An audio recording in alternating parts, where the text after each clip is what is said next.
అన్నయ్య అన్నావంటే ఎదురవన, అన్నిపై ఉన్నావంటే నిదరవన, కలలే కన్నావంటే నిజమై ముందుకి రానా, కలతై ఉన్నావంటే కథలవన.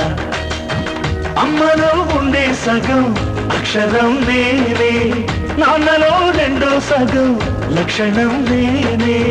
అమ్మ తోడు నాన్న తోడు అన్నీ నీకు అన్నే చూడు, చెల్లిపోని బంధం నేనమ్మా చిటి చెల్లెమ్మా, వెళ్ళిపోని చుట్టం నేనమ్మా. అన్నలోని ప్రాణం నువ్వమ్మా చిటి చెల్లెమ్మా, ప్రాణమైన చెల్లిస్తానమ్మా.